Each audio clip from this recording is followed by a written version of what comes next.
سلام بچه‌ها، به چنل یوتیوبی من خوش اومدید. اسم من مهدیه و اینجا آموزش پلاس هست.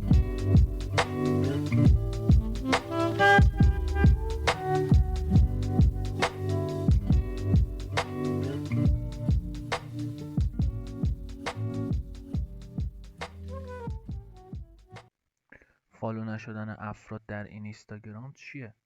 چرا تو اینستاگرام نمیتونیم فالو کنیم کسی رو؟ به نظرت مشکلش چیه به نظر شما؟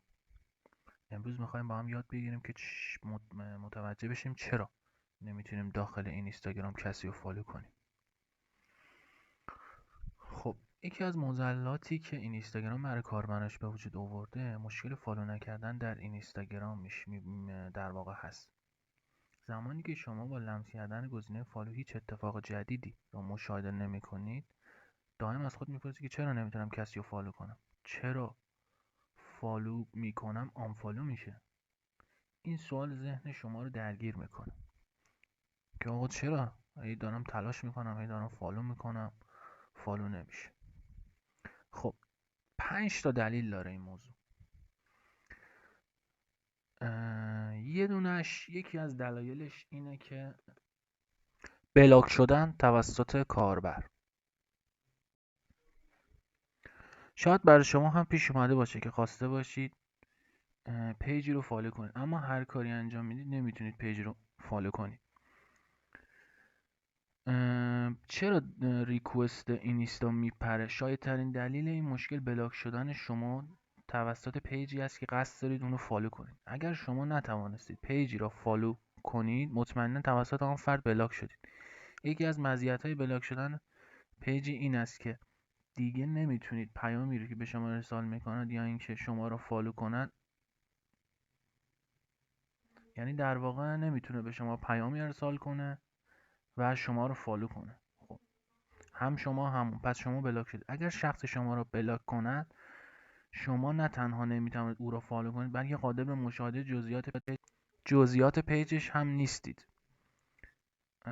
نمیتونید در واقع، کسی که شما رو بلاک کرده باشه، شما نمیتونید پیجش رو ببینید، نه جزئیات، هیچ چیشو نمیتونید، کلا محو میشه برای شما. و اینکه تنها راه برطرف کردن این مشکل هم اینه طرف شما رو آنبلاک کنه. در این صورت شما میتونید دوباره پیجش رو ببینید. بله، فقط در این صورت میتونید این کار انجام بدید. فیلتر بودن شخص مورد نظر. داخل این اینستاگرام بعضی وقت شرایطی پیش میاد که پیج مورد نظر، یعنی کسی که میخواید فالوش کنید، فیلتره، یعنی شما در واقع نمیتونید فالوش کنید. در اینجور مواقع پیج شخص مورد نظر توسط خود این اینستاگرام فیلتر شده و شما کلا باید بیخیالش بشید، یعنی هر کاری کنید نمیتونید فالوش کنید. محدودیت فالو. محدودیت فالو چیه؟ شما در واقع در سال یا در ساعت یک مقدار میتونید فالو داشته باشید، فالو کنید. مثلا این تصویر رو مشاهده کنید. شما میتونید در طول روز حتی 150 نفر فالو یا آن فالو کنید، اما توجه داشته باشید که انجام یک بازه این کار سبب بلاک شدن شما می شود. بلاک شدنتان می شود. پس بهتر است در طول یک ساعت بیشتر از 10 نفر فالو یا آن فالو نکنید. یعنی چی؟ ببینید شما در هر ساعت یک مقدار میتونید فالو و آن فالو کنید. حالا من خودم معمولا توی یه ساعت 60 نفر رو فالو میکردم، 200 نفر رو آن فالو. حالا توضیح میدم خدمتتون الان. من خودم برای پیجم تو طول ساعت 60 نفر رو فالو میکنم، 200 نفر رو آنفالو میکنم. بعد دوباره 3-4 ساعت صبر میکنم، دوباره همین کار رو انجام میدم.